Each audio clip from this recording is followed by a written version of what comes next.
Ya, Assalamualaikum warahmatullahi wabarakatuh. Pada kesempatan kali ini kita akan membahas pengantar model linier dengan submateri uji hipotesis model berpangkat penuh. Di sini ada pengujian kecukupan model. Ini tujuannya untuk mengetahui apakah model regresi yang dibangun sudah mampu menjelaskan variansi dari variabel respon dengan baik. Dalam hal ini kita akan menguji apakah semua koefisien regresi sama dengan 0, yang berarti bahwa tidak ada variabel independen yang memiliki pengaruh signifikan terhadap I. Untuk hipotesisnya ini, untuk hipotesis nolnya semua koefisien regresi beta J sama dengan 0, dan untuk H1-nya minimal ada satu koefisien regresi beta J yang tidak sama dengan 0. Untuk langkah-langkahnya ini model regresi linier untuk umumnya seperti ini. Lalu pendugaan parameter beta diduga menggunakan metode least square sehingga diperoleh juga beta top P X transpose X inverse dikalikan dengan X transpose Y, di mana X adalah matriks desain dan Y adalah vektor respon. Selanjutnya ada analisis varians ANOVA.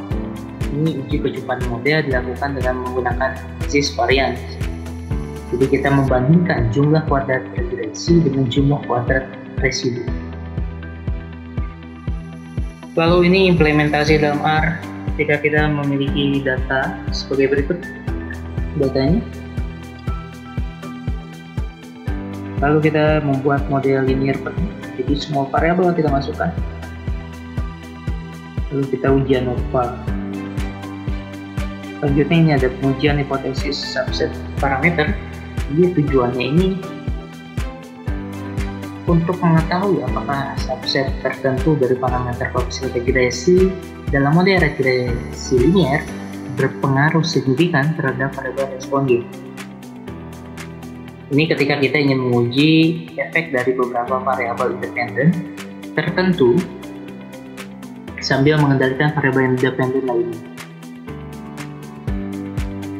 Untuk H0-nya subset parameter gamma sama dengan 0, H1-nya subset parameter gamma tidak sama.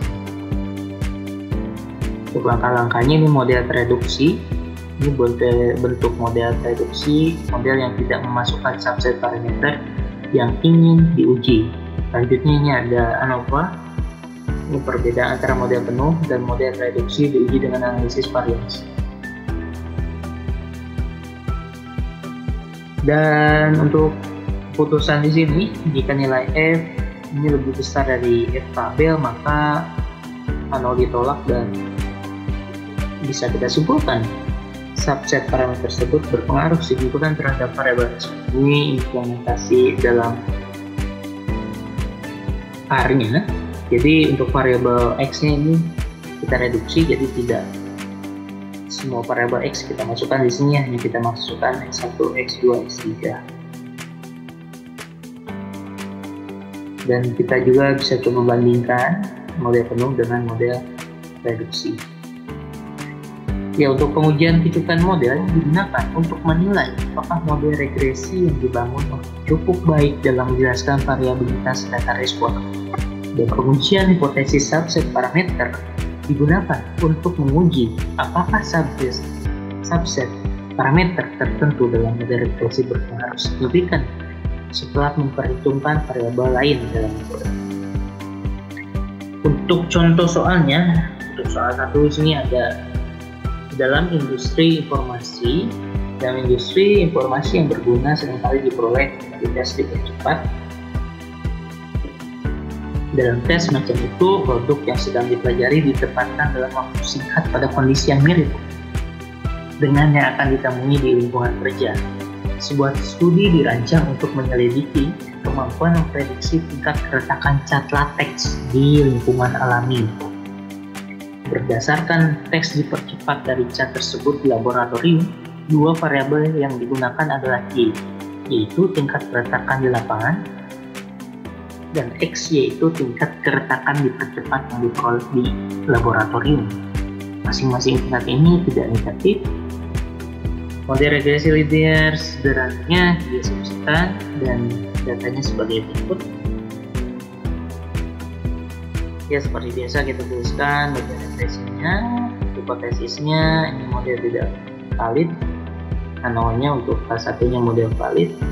Lalu kita tuliskan matriksnya, seperti biasa kita hitung X transpose X nya, lalu X transpose X inverse, lalu Y transpose X, lalu kita juga hitung X transpose Y, lalu kita menghitung JKT nya Y transpose Y, lalu JKR-nya Y transpose X dikali X transpose X diinverskan dikalikan dengan X transpose Y. Lalu JKE ini sama dengan JKT dikurangi JKR, hasilkan berikut KTR JKR dibagi dengan T yang 2. Lalu KTE ini JKE dibagi dengan N nya 6 dikurangi PP nya 2 jadi 4. Lalu tekan 0,27, lalu nilai F nya KTR dibagi dengan KTE ini 49,7, dari sini KTE nya 0,27 jadi didapatkan 181.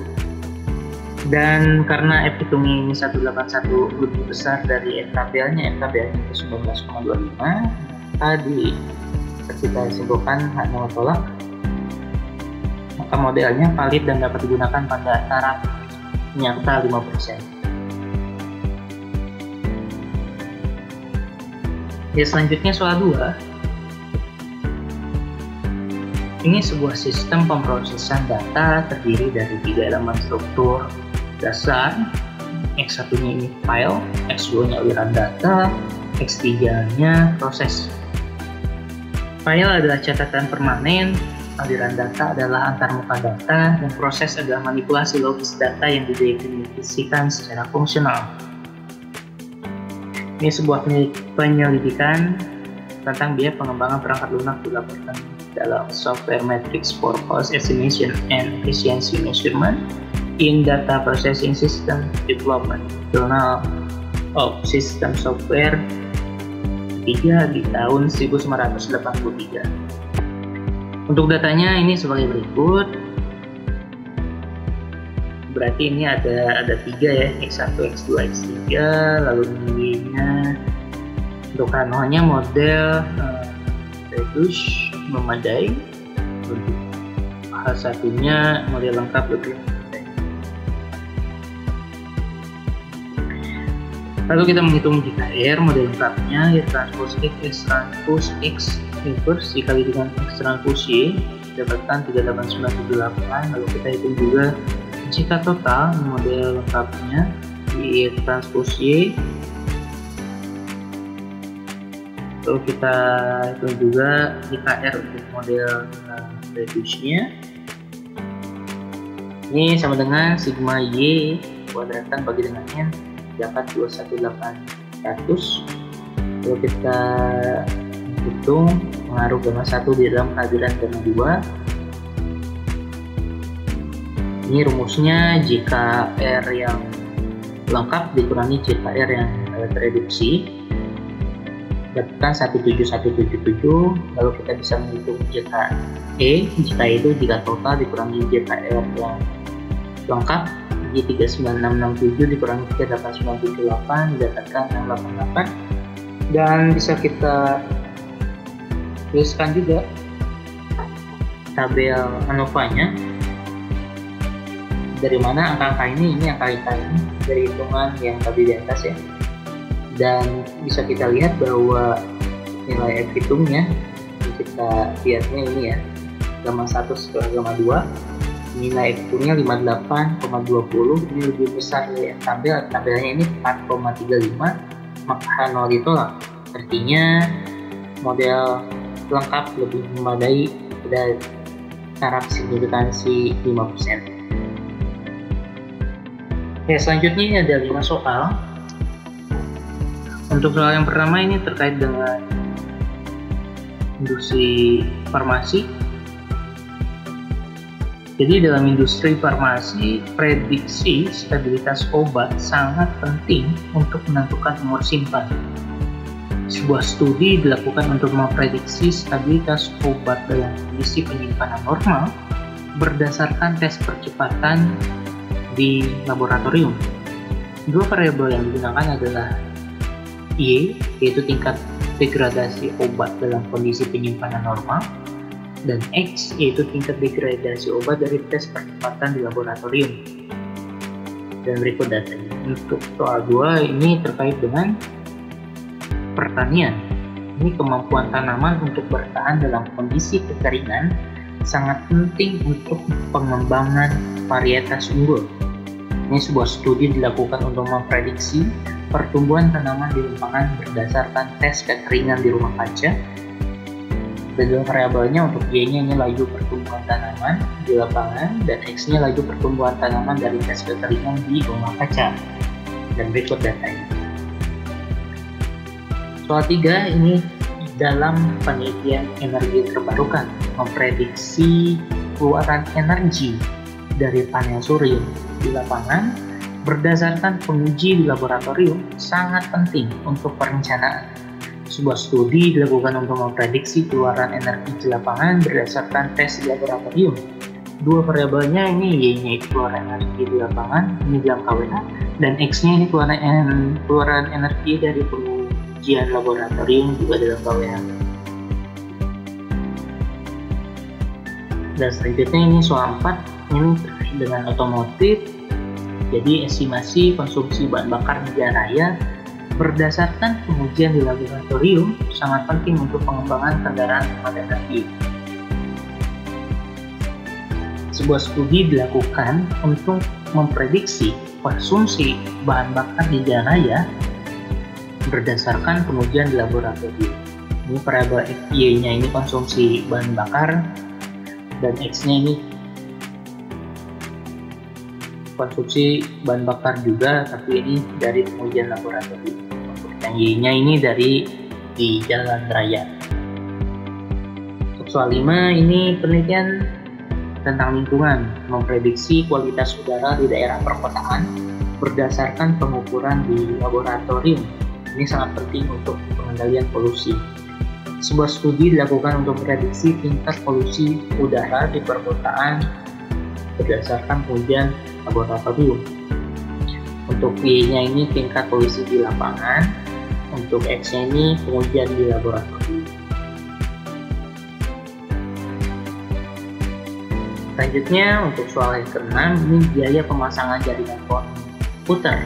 Jadi sistem jaringan komputer terdiri dari 3 elemen. Ini jumlah perangkat X1-nya, lalu panjang kabel dan titik sambungan. Dan penelitian ini tentang biaya pemasangan jaringan komputer dan berikut datanya.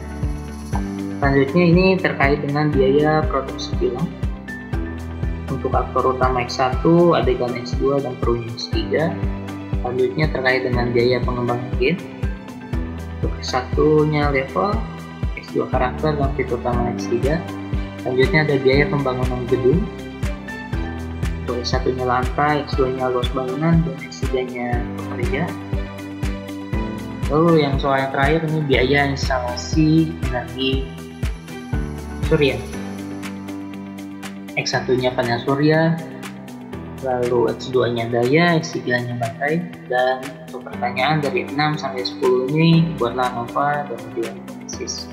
Untuk pertanyaan 1 sampai 5 itu buat tesis. Ya, demikian yang dapat saya sampaikan dari ke-10 soal ini. Akan kita bahas di kelas nanti. Ya, terima kasih. Wassalamualaikum warahmatullahi wabarakatuh.